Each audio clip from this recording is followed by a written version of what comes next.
Hi guys, welcome to the Astro Imaging channel. This week we were supposed to have somebody talk about welcome to the Astro Imaging channel. So Voyager software. Hold on. We were supposed to have. I'm back. Sorry about that. We were supposed to have somebody talk about the Voyager automation software, but because of an emergency, he couldn't make it. But Adam Block was nice enough to cover for him, and he's going to be talking about a somewhat related topic of what he talked about last time he was here. It's about the beauty of the night sky and our preferences, but I'll let him talk about it. I found it very interesting. But before that, I'm going to hand over the mic to Eric. And he's going to be telling us about the imaging processing show that we have coming up. On that show, what we're doing is that we're sharing a data set from Eric. I believe it's M42, and right now he's just going to give us a little tips on how to go about processing it. Eric, you there? I am here. Let me just share my screen. So am I right? It's an M42 image, correct? Yes. So we posted a series of stacked images, both wide field and fairly narrow field down to the trapezium. And I see some people have already posted some images, and I was looking at them, and I thought that perhaps a couple extra hints on the processing might be helpful. This isn't the presentation. There's just 3 points I want to make that might help you get a little more detail, and especially get some more detail from the core of M42, that is a trapezium. So the first thing is you can get more detail from the emission nebula by working with a starless hydrogen alpha image and use progressive high-pass filtering in Photoshop. If you're not familiar with that, I think if you just Google high-pass filtering in Photoshop, you see what that means.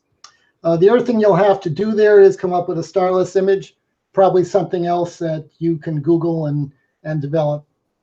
You can also use the starless H-alpha image to bring out the red emission in the nebula by using a technique that was developed by Bob Franke. If you just Google Bob Franke, that's one of the techniques that he has posted there.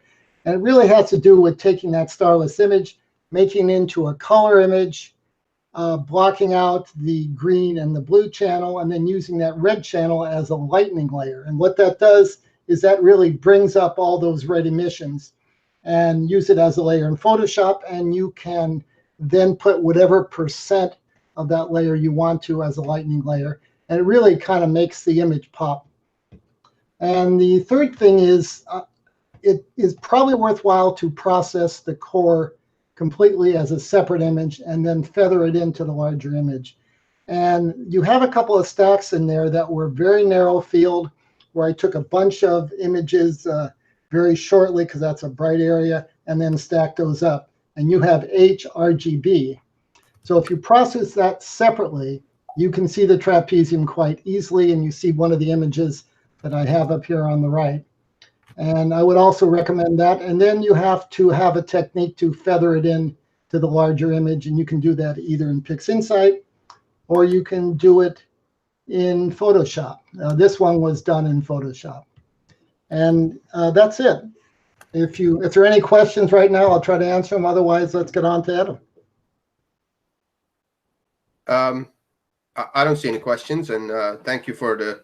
And how would people download this data? We posted it on the website. I think that Alex posted it. I'm not sure how you. No, I'm not asking. So I'm asking so that people, if they don't know, they can find out. So they can download it on the website on testing.astroimagingchannel.com. I will post the link on the bottom of this YouTube video as well. So if you guys want to download it, you could give it a shot. and then submit your results. And Eric will go through them. And on that show, we're going to have somebody or one or two people talk about what they've done to the image. So, Adam, are you ready? Yeah, I'm getting there. I'm pressing the screen sharing button. It says I'm screen sharing. Okay. Tell me if it's true. Yes, you are. Oh, okay. Well, then that's good. Yep, we see your presentation. Yeah. Okay. Are we ready to go? Yep. All right. Take over. Well, thank you again for letting me come on. I will admit the notice was a little short, so I say this with some apologies. This is a presentation that I gave in Austria a few years ago to an audience that I think was a little surprised that I gave this particular presentation. I wonder what the response will be here. It is somewhat related to, as you mentioned, the presentation that I gave a couple of weeks ago here on this channel, in that what I talked about last time was what makes perhaps what I would call communicative, good astronomical images.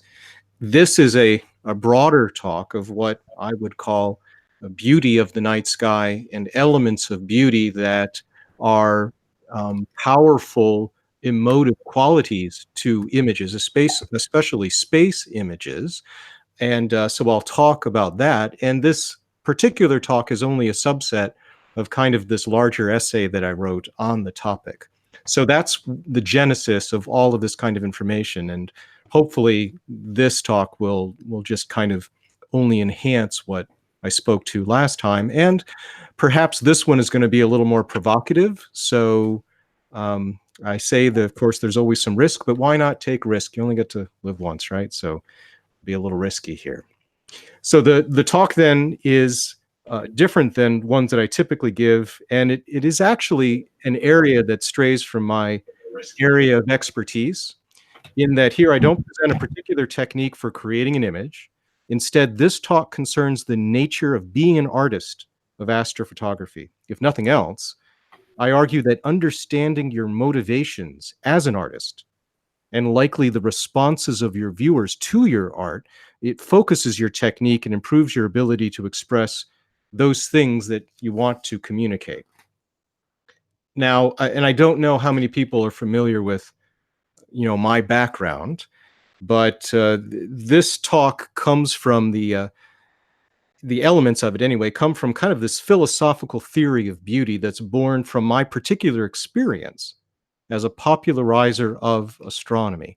So I began with my experience in this area back in 1996 when I got on board with what is now known as the nightly observing programs at Kitt Peak National Observatory. They hired me at the very beginning, and I helped develop and create the programs kind of as they continue today, between the years of, was it 1996 to 2005 or so.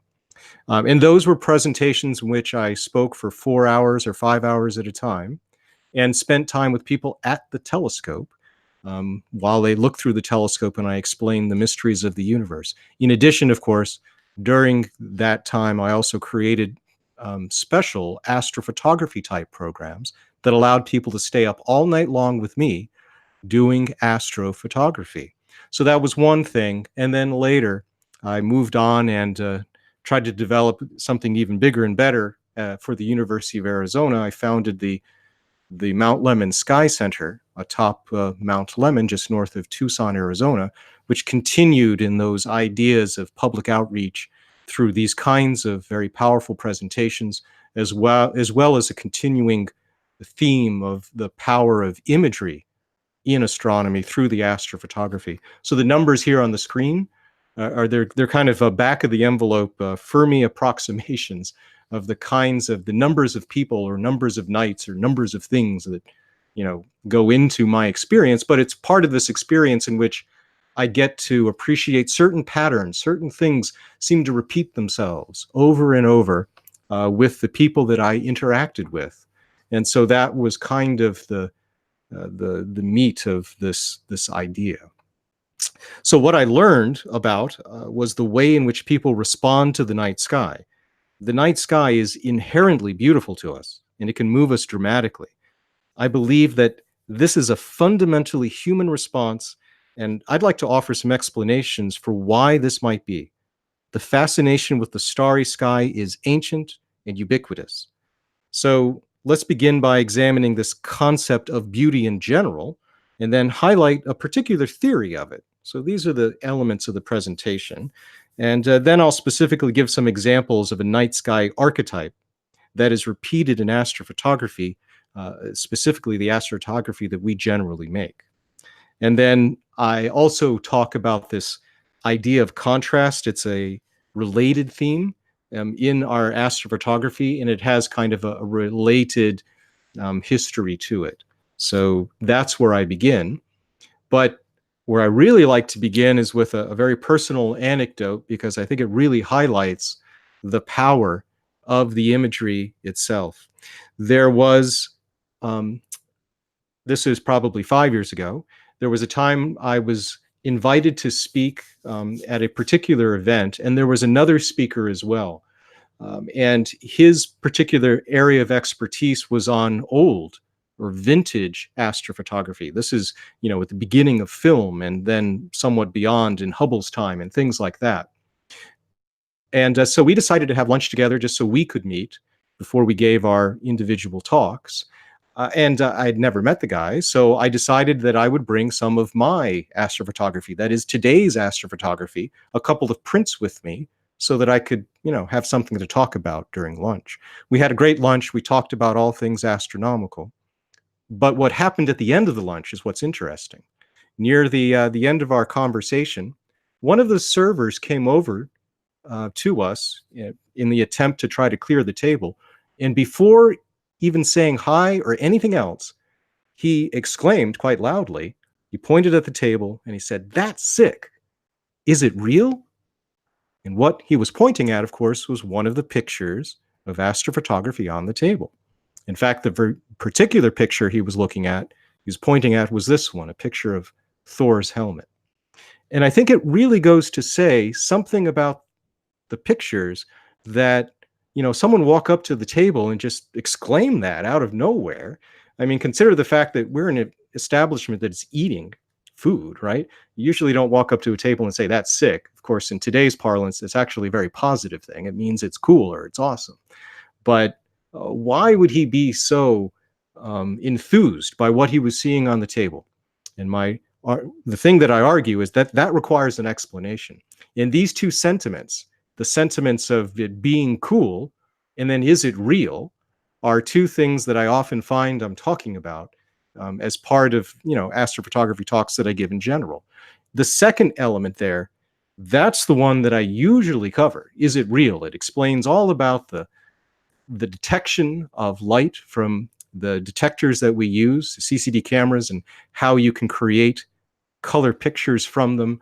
And you can discuss whether it's fully encompassing the visual wavelengths of light, or perhaps they're narrowband images, or even other kinds of wavelengths of light that are invisible to our eyes. And you can talk about the sensitivity of the cameras compared to our eyes and all of that. So the reality of how these detectors are surrogate senses for us is one area that I usually discuss. But the other one is not usually discussed. That is, what makes these images so compelling.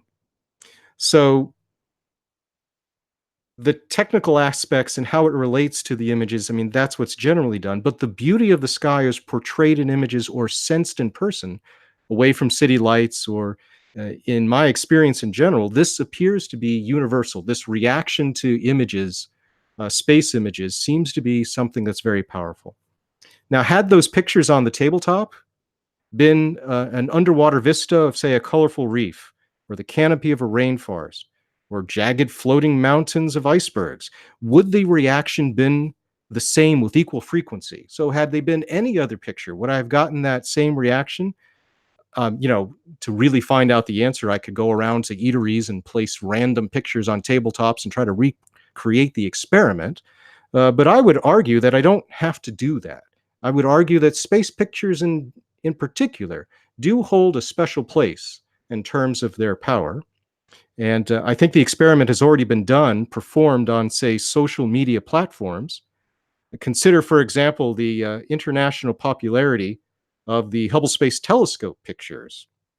I mean, it's just so great that they appear to tap into something common among humanity that requires an explanation. Indeed, in 2005, the final report, which recommended an extension of HST's life by a servicing mission, noted in terms of its impact on the public, they said, to the list of science highlights can be added an even longer list of spectacular images that, though not necessarily in the top 10 scientifically, have had extraordinary public impact by virtue of their sheer beauty or arresting novelty. Now, you have to think about that sentiment just for a moment. This isn't a scientific paper. This isn't a paper that justifies millions of dollars for a space telescope whose job it is not to take pretty pictures. Its job is to do science and to do what astronomers need to do in order to understand the universe. But one of the top reasons for supporting its continuation was because of how pretty the pictures were. And I think that that's an exceptionally powerful statement about public outreach and about what makes these images very powerful.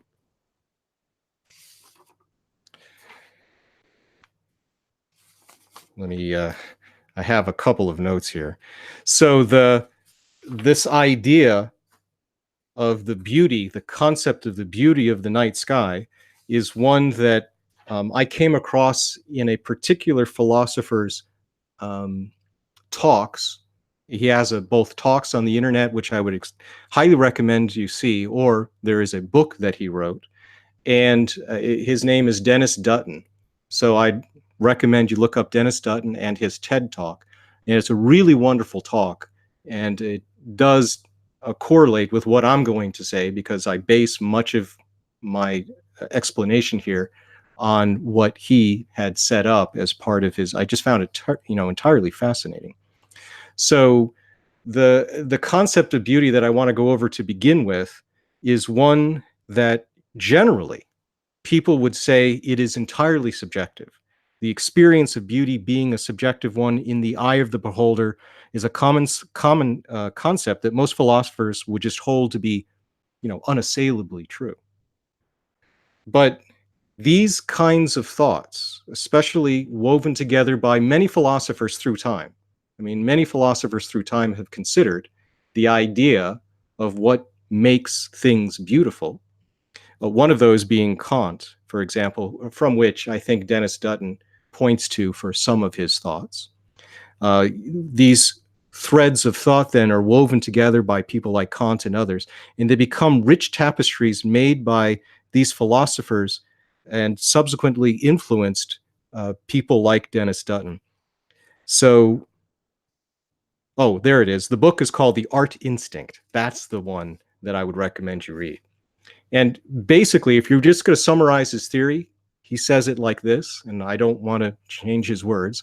He says, we can say that the experience of beauty is one of the ways that evolution has for arousing and sustaining interest or fascination, even obsession, in order to encourage us towards making the most adaptive decisions for survival and reproduction.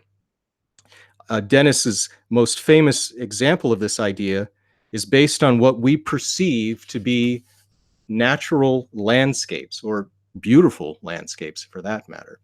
So one of the things that you can do just to demonstrate this point, this idea of having evolutionary forces or evolutionary preferences, is to type in Google. I'm going to hold on. Let me see if I can do this, because I can actually do this live, right? Or at least I should be able to. If I do, what is it? Alt or Control? Alt Tab, Control Tab. There it is. Ooh. You can type into Google, not that. Where's my Google? Does anyone see my Google? Oh, probably there. I hate when I can't do this well. There. Type in the words, beautiful landscape painting. So I just typed this in. I'm not picking anything. I'm not making it happen. It's almost like magic. If you scroll through the images that are beautiful landscapes, at least as it comes up as images in Google, you'll notice that there is a familiar theme. And the theme is they share many features that take on the appearance of, say, the Hudson River School art movement of the mid-19th century. Dennis Dutton points out that many of these are pastoral scenes. They often contain some fairly specific elements. So let me just click on, I don't know, I'll just find one here. I don't know that I can find one that's all that good, but I don't know. There, I picked one.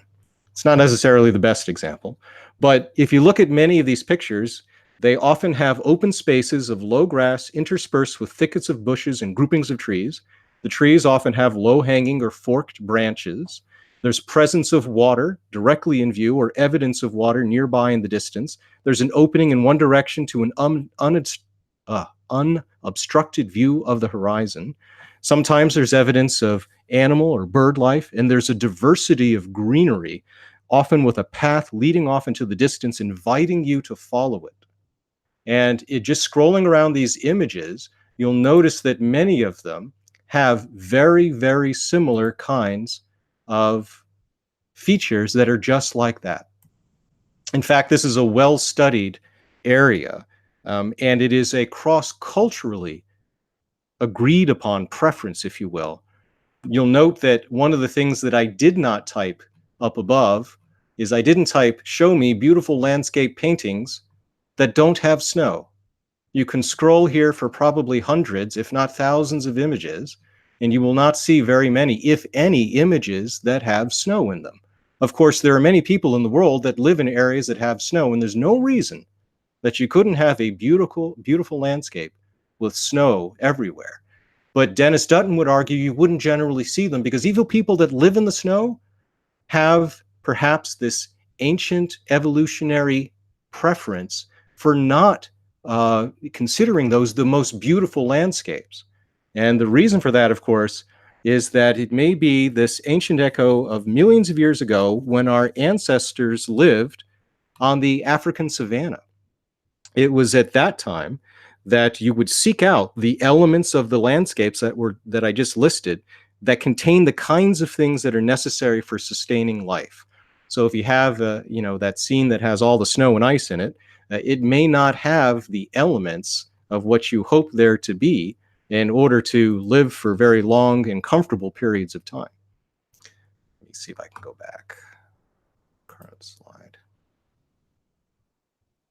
So access to water, food to eat, low-hanging tree branches to scramble up in case something attacks you mark the things that are literally attractive in a landscape of the time. So if this seems kind of far-fetched, consider the following. This is an example that I like to highlight, is that the Voyager Golden Record that was picked, was launched back in 1977. Voyager contains this record that archives the sounds and images of Earth. So it was chosen by a NASA committee headed by Carl Sagan, and the items on the record attempt to portray the diversity and culture of the intelligent species on Earth. That's us, the humans. And so there are 5 pictures which fall into the category of landscapes. There are 2 ocean-type vistas, 1 desert, and then Ansel Adams' famous The Tetons and Snake River. It's the only one that's widely acclaimed as a landscape, and Sagan, consciously or not, chose a quintessential Pleistocene view. Of all the pictures he could have chosen, he chose one that's just like what you would expect a human to choose. And I don't know that Dennis Dutton even knew this was going to be like an example. I consider it a great example. I wish I could ask him now. Dennis Dutton passed away back in 2010. So the argument for finding cross-cultural beauty in art and nature is highlighted again in another example that Dennis mentions in his talk, this TED Talk. He's holding here what's called an Acheulean hand axe, and it was made by our human ancestors a few million years ago. And this crudely teardrop-shaped and faceted blade has been discovered in relatively large numbers, more than you might expect if they had only been for utilitarian purposes. So according to Dutton, their prodigious production and unworn edges signify that these artifacts could very well be some of the first forms of art. Even more noteworthy is during this era, when these kind of crude tools were being made, language, at least as we understand it, didn't exist for our ancestors. And thus the appreciation of art and beauty may have actually begun before we had the words to describe it. So is beauty in the eye of the beholder, according to Dennis Dutton? No. It's deep within our minds. It's a gift handed down to us from the intelligent skills and rich emotional lives of our most ancient ancestors. Our powerful reaction to images, to the expression of emotion in art, to the beauty of music, to the night sky, will be with us and our descendants for as long as the human race exists. Now, I, of course, bolded the part there, to the night sky. He added that. No one asked him to add the night sky. He never had to mention anything particular. He went with art, music, and the night sky. Isn't it interesting that that's what he chose for a concept of beauty, something that was very powerful? And I would argue it is one of the more powerful things. And yet, you know, in some sense, the night sky really doesn't have an evolutionary force. We don't have to appreciate or feel something about the night sky in order to survive, at least not directly. But I argue that there's an indirect way in which you can get to that point. And so I'll get there in just a moment. But there is this idea then that there is this universality of some of these aesthetics. You know, whether it be landscapes or other things, this might exist for astronomical images. Could there be preferences that we have when we produce our images, or that when these images are viewed, that people would tend to choose one way or another? And it could be based in these evolutionary echoes from times long ago. Carl Sagan once said, you know, before we invented civilization, our ancestors lived mainly out in the open, under the sky. Before we had devised our artificial lights and atmospheric pollution and modern forms of nocturnal entertainment, we watched the stars. There were practical calendar reasons, of course, but there was more to it than that. Even today, the most jaded city dweller can be unexpectedly moved upon encountering a clear night sky studded with thousands of twinkling stars. When it happens to me, this is Carl Sagan speaking, after all these years, it still takes my breath away. My argument is that the thing that took Sagan's breath away could very well be the cross-culturally perceived reaction to the starry sky that I'm trying to describe here. So there is a famous philosopher. His name is George Santayana, and he's actually well known for another quote. And the quote is, "Those who do not remember the past are condemned to repeat it." That guy, this guy is the guy that came up with that. So he thought about many things, obviously, as a philosopher. And one of the areas of interest for him was the night sky, specifically the beauty of the night sky. And in some of his essays, these are two particular things that I highlight here. One of his quotes is that to describe the night sky, it can be described as an intricacy, delicately poised between unfathomable complexity and uninteresting simplicity. That, I think, is one of the best descriptions of the night sky. There is something about the sky that when you stare at it under the dark and you're all alone, that unfathomable complexity, uninteresting simplicity, you don't really have a sense of distance, right? So there's something else about the actual visual appearance that has a sublime nature to it. And that's what he's trying to get at here. And he further goes on to say that the infinity which moves us is the sense of multiplicity and uniformity.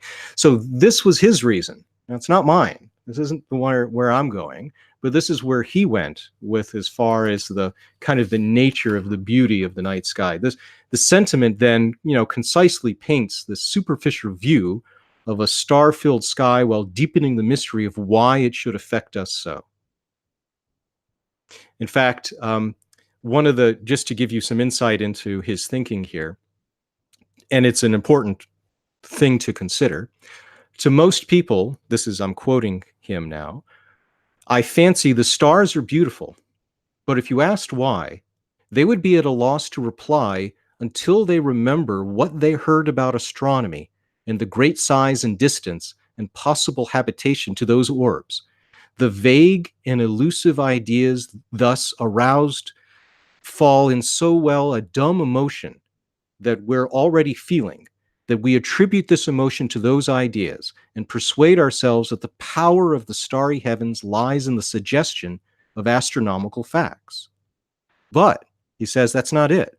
The obsession of this dream is an intellectual puzzle, not an aesthetic delight. It is not essential to our admiration. Before the days of Kepler, the heavens declared the glory of God, and we needed no calculation, nor stellar distances, nor fancies about the plurality of worlds, no image of infinite spaces to make the stars sublime. It is literally the view, not the knowledge of what it is, that some way moves us. And that requires, in my mind, an explanation. Why would that be?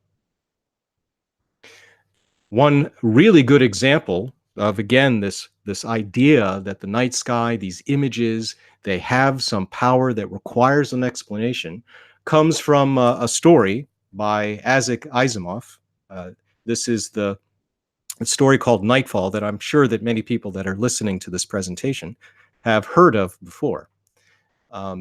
The way that though the origin of the story is very interesting, because it is from a Ralph Waldo Emerson quote. And the quote was basically just an inspiration, a starting point. One of the guys who wanted the article written suggested this particular quote as an inspiration.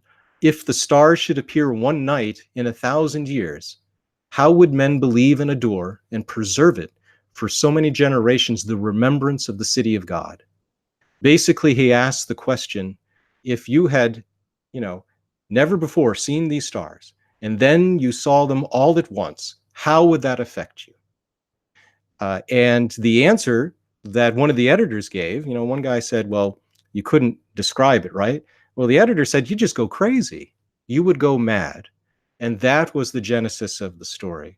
The story is that that there's a planet that exists that orbits one star among many of the hundreds of thousand stars in a globular star cluster, perhaps a star cluster like this. This is M15. So imagine you were one planet around one of these stars, and on this planet, you might always have some relatively bright star in the sky, such that in this particular case, I think there were 6 suns. And at some points, there was only one lone sun in the sky, but there was always a star above the horizon. The civilization never knew the night sky, say, as we know it. But the story goes that once every 500 years, one of the moons of this planet would eclipse that star. And the historians in the story knew that the world seemed to end every 500 years. There was some calamity that always took place. And so they feared that the world was going to come to an end. And it all basically revolved around this idea of, under that eclipse, how did humanity, or those people, I guess, deal with the fact that they could see the rest of the universe that they did not even know exists. But coming back to this idea of the beauty in the night sky and the power of these images, you can actually make a story that is central to this idea of the power of the night sky and the imagery. The whole story revolves around the idea that it has some merit even to begin with. And I think that, I think it's a natural thing to have and agree with.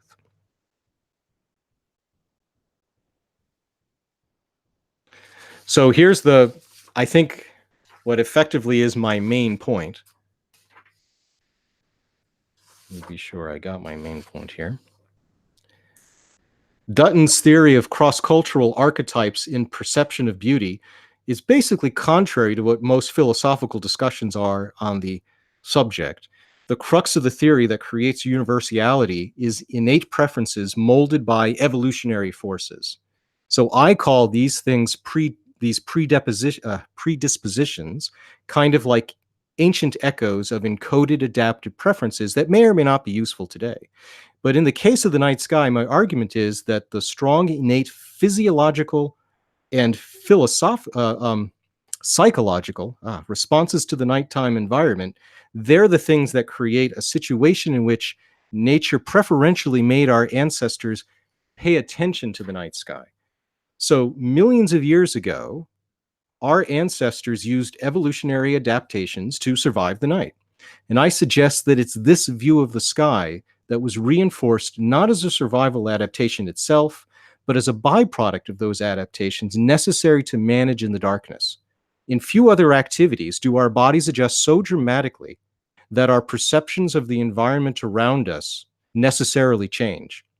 Once in the dark, our eyes adjust through pupillary dilation and the production of rhodopsin, which helps our scotopic, our nighttime vision. In truly low light level conditions, our sense of touch, hearing, and smell, they take on much greater importance. In addition, the method by which we scan the scene changes so that we rely on our peripheral vision, which is much more sensitive to light than our direct gaze. We move more slowly, and psychologically, more things are perceived as threatening. This fear response to the environment is an innate evolutionary trait. Recently, scientists performed experiments that seem to indicate that low light level conditions produce a low level anxiety that we experience in the dark. And it's not necessarily triggered by darkness alone. It's literally linked to our circadian rhythms that appear to be lockstep with this fear response. So we respond to stimuli more fearfully just simply because it's nighttime.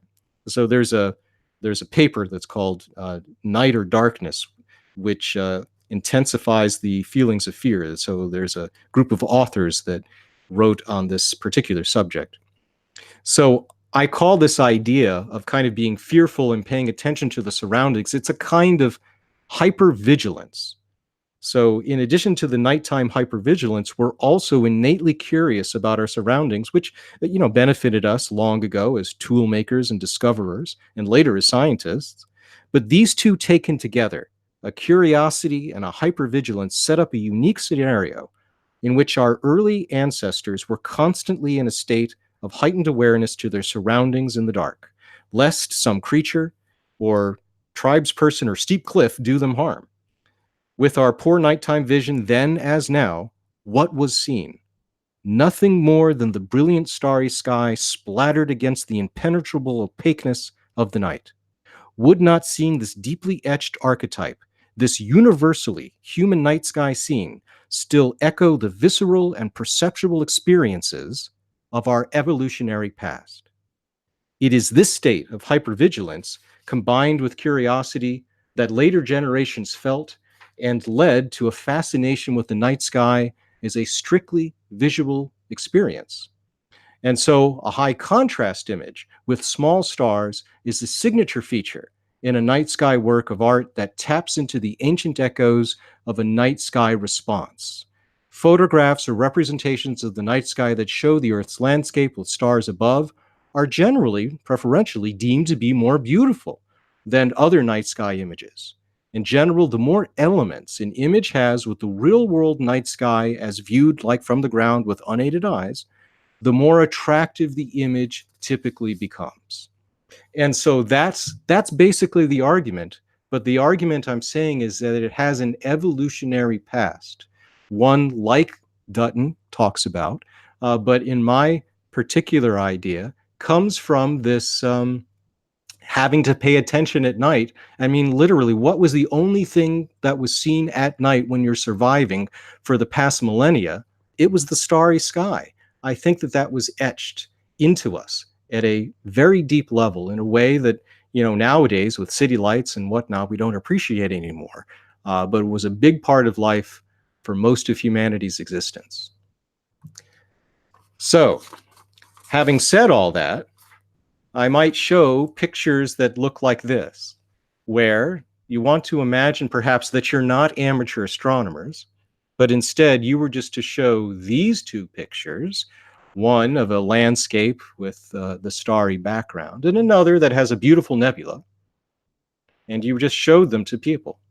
Now, if there were no preferences, and this were totally random, you would generally get maybe 50-50 liking one thing or another, unless there's some other thing about red or something. I don't think that might be the case. But you don't. I would argue that if you put this in the public sphere, a greater majority of people are going to choose preferentially the wide field Tuan-like image of the starry sky here with the Earth on the bottom than they might some other abstract picture of space, even though it has plenty of small stars and all of that. So you can you can do a ranking here, if you will. And then let's take out the Earth entirely. If we have two images of the same subject, but again, they have differences in the amount, the number of features which are likened to that night sky view, you can again predict which image is very likely going to be chosen. I would again argue that in the public sphere, if you hand out pictures, and this is again, no knowledge, just like Santayana said, you don't know what it is. You don't. These are abstract pictures of space. You only know that it is something of the night sky. If you were to choose the more beautiful, and I'm putting that in quotes, preferentially, I'm going to argue that the top image is going to be chosen more often. It doesn't say that it actually is beautiful. This isn't about aesthetics in the sense of what's right or wrong. This is about potentially evolutionary preferences that are cross-cultural. It doesn't matter who you ask, you're going to get certain kinds of responses. And as artists, space artists, astrophotographers, understanding those preferences is important, because that is one way in which you're going to communicate to your viewers. Now, I would argue, as an analogy, sugar is a wonderful substance that we crave almost at every level. It's too much so, right? Evolutionarily, we have sought out for millions of years sugar because it's not really available as much as you might hope or like, but is a great source of energy. And so now, with sugar being available everywhere, processed, people overindulge in it. And that's because it is available. But that doesn't make it any better.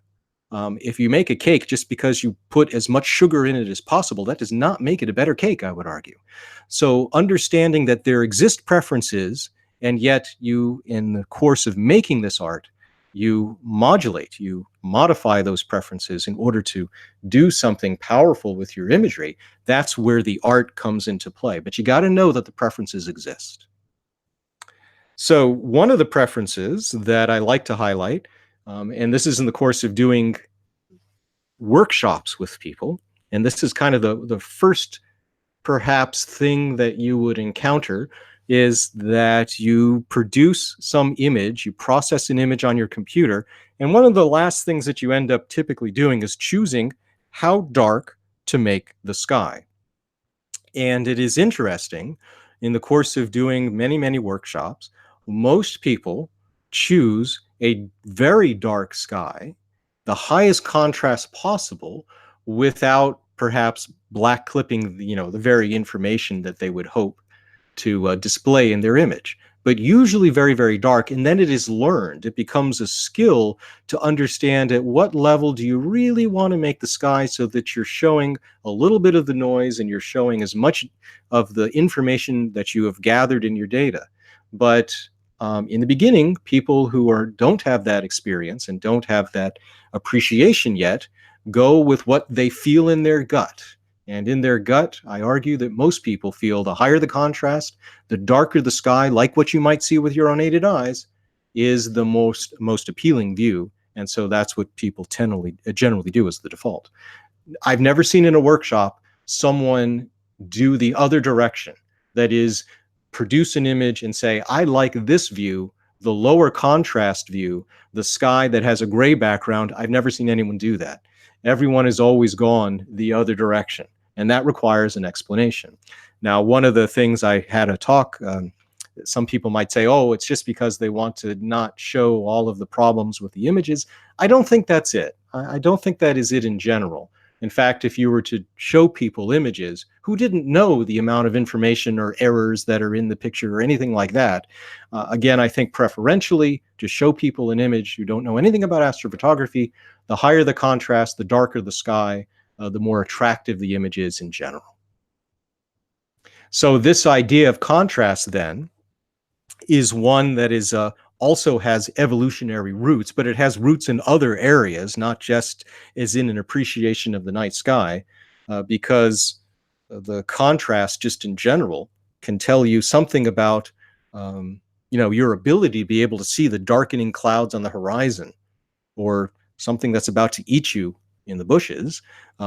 Being able to discern those things is an important survival technique, survival necessity.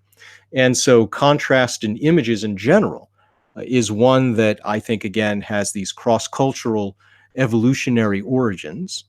And Ansel Adams, among all the artists that I can think of, really took advantage of that, in that he manipulated his images, and he manipulated them in such a way that I think they cater to many of these kind of natural preferences. Now, he would say, and there's his quote there at the bottom, dodging and burning are steps to take care of mistakes God made in establishing tonal relationships. And so his argument is that, sure, what he got in the camera looks great, but he can improve it a little bit. But I'm arguing that many of those improvements are preferences that are quite cross-culturally instinctive. This is a particular image, by the way, that he has an entire story about. I would encourage you to read about it. It really does show, if you if you see it from the perspective that I've been describing, it is really an interesting read about what he did in this image and why he chose to do it.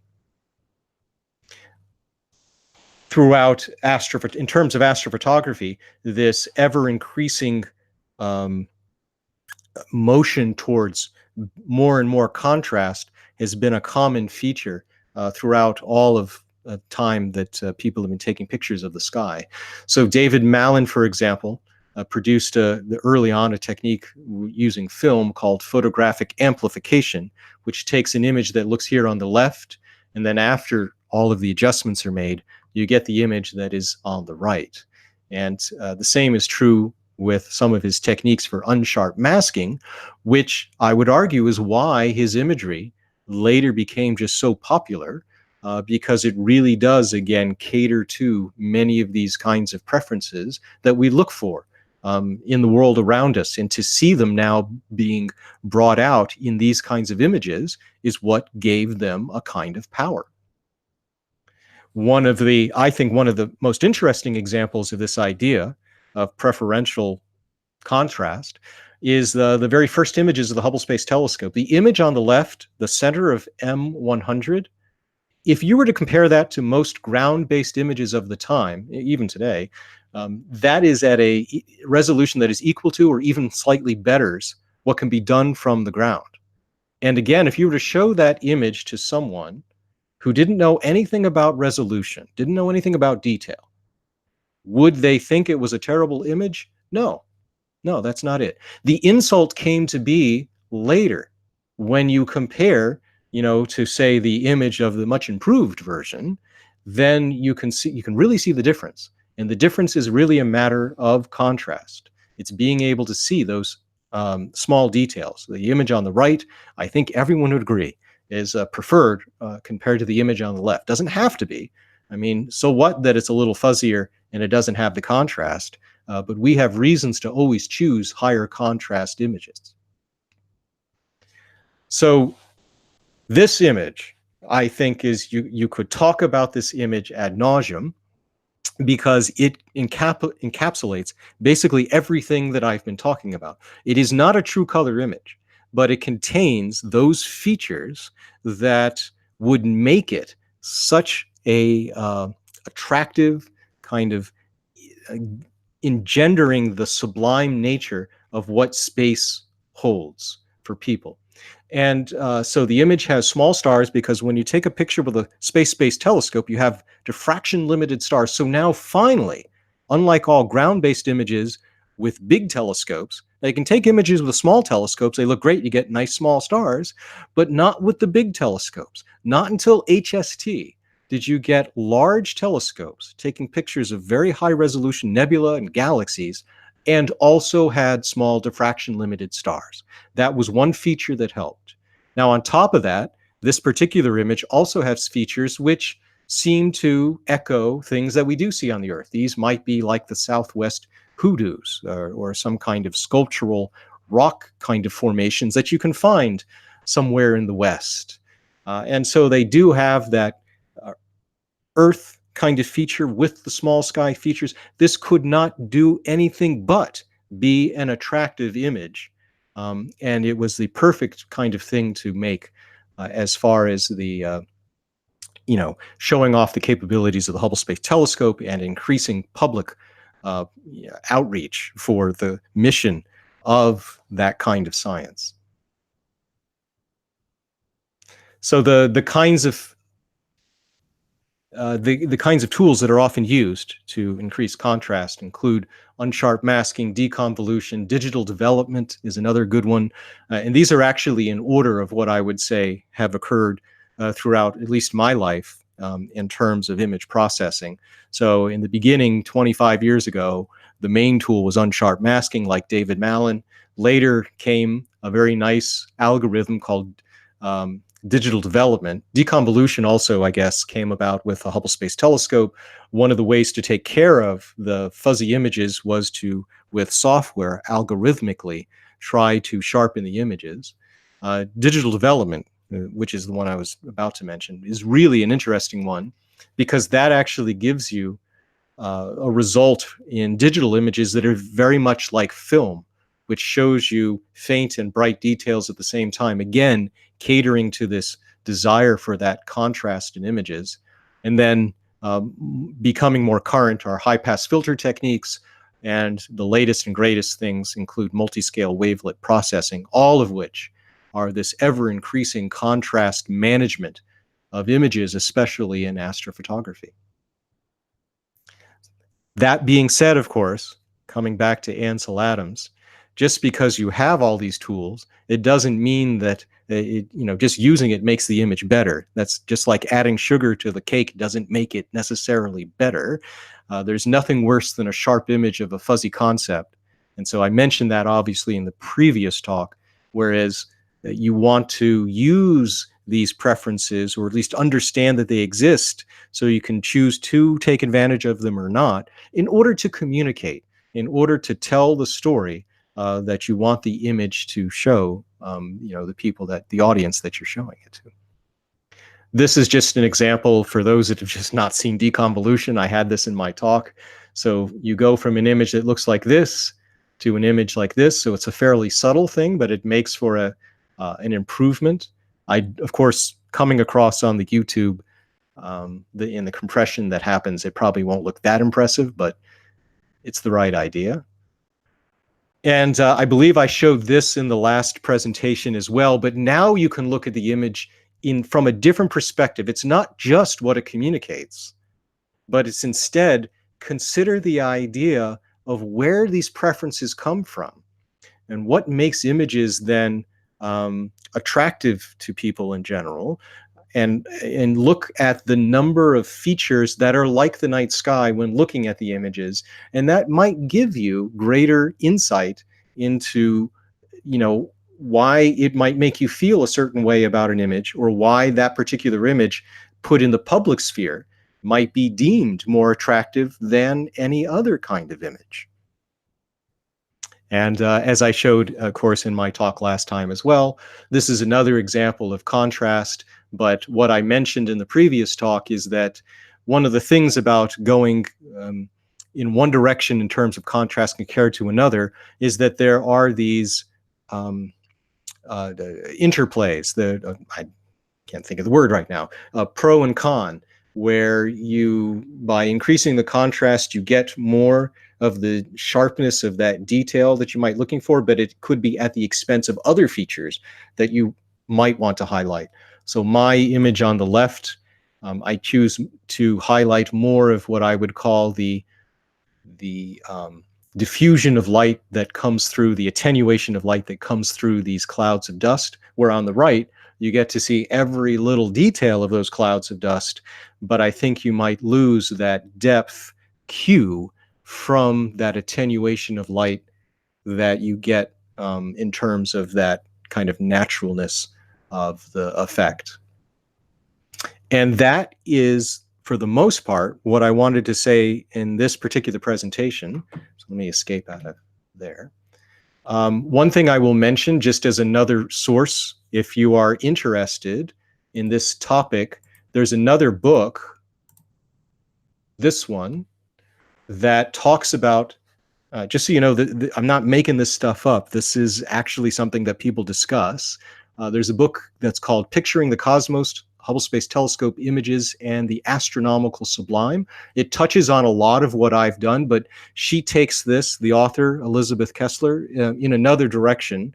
Her sense is that the power of the Hubble Space Telescope pictures, yes, deals with the fact that they do echo the night sky scene kind of archetype, but she goes in a more specific direction and argues that this idea of many of these forms seem to echo the Western Front in terms of the US, and especially in terms of both the mystery of what existed at the time, in terms of art. And she compares that to that art form to what is being done with the Hubble Space Telescope images. So it's a slightly different take on it.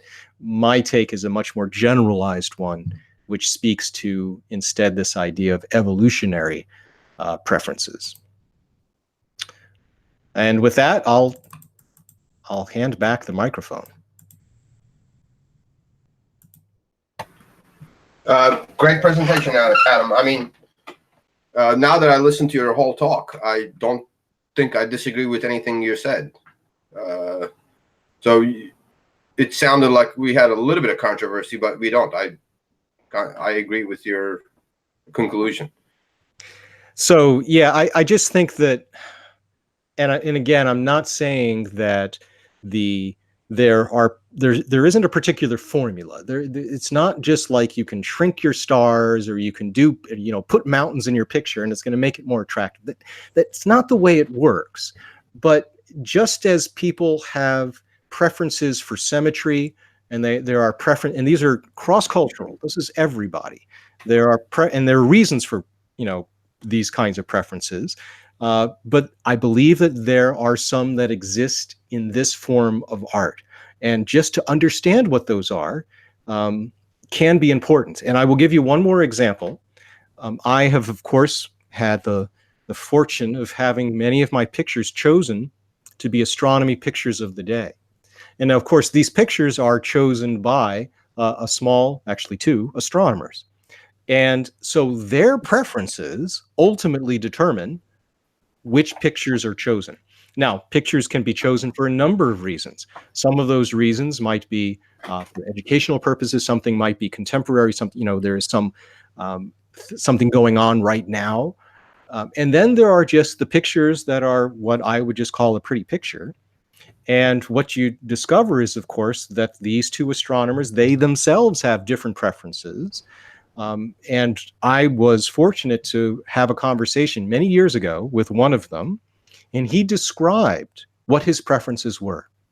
And what his preferences were, ultimately, is exactly what I just described in this talk.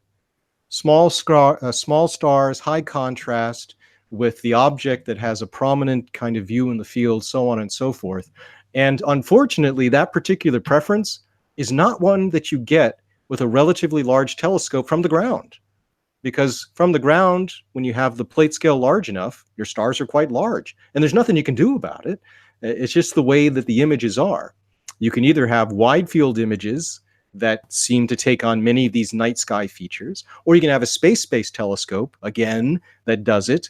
But everything in between, it's much more difficult. And I found that very interesting. Yeah, my point was, I think you're 100% correct with everything. I agree with you 100% with general public.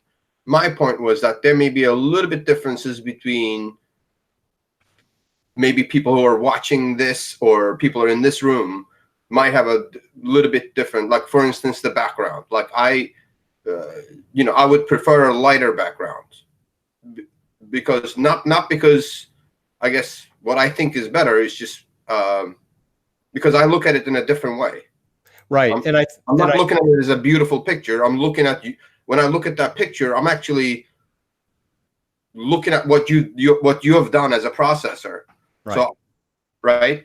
Yeah. And so what I would do, and this is hard to do, but you got to take yourself back to a time before you had the skills to do that. And then you have to see kind of what your images were, or the way in which you might have chosen the more natural, instinctive one, because we know we've lost the instinct at this point. Right. So we're good. I mean, it's almost sounds like there's a thought in philosophy is called determinism, where if you wind the clock back to Big Bang and let it go back, and we'll just be here talking about this today. It's kind of like that, because it's kind of deterministic. We've evolved to like what we like. Yeah, you know, what's interesting is I'll just give you an example. There exists a kind of atavism in the natural world. For example, there are birds that are afraid of snakes, even though they've never seen a snake before. And then when they're presented to a snake, they're suddenly fearful of them. The same is true, actually, for humans. And so you can imagine that, I mean, why would a movie like Snakes on a Plane, that combines both the fear of snakes and heights, right? So that it's not even necessary. I don't know. I didn't see the movie, so maybe it's a great movie. But I think that it just illustrates this idea of there can be these ancient echoes, even if they are no longer terribly useful. And that's an interesting idea in and of itself. Yeah. Well, I just want to thank you for doing this. Thank you for bailing us out. And I thought it was a great presentation. And also, I forgot to wish Mother's Day for all the moms out there in the beginning of the show. So happy belated Mother's Day for everybody. Yeah, now I feel bad. Happy Mother's Day, everyone. Let me just talk about what's coming up. Next week we have who do we have? We have Greg Crinklaw. He's going to be talking about SkyTools 4 software. I downloaded it and played with it for a little bit. It sounds very interesting. I might give it a shot. So we'll see how it works next week. Does anybody have any experience with this in the room or outside the room? Not me. Yeah, but I thought it was pretty cool. It's kind of like CCD Navigator, but with some more features. So I liked it.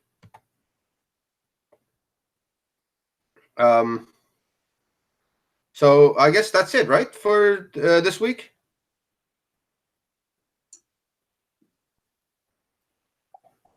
All right. So good night, everybody, and we'll see you at next Sunday. And good night.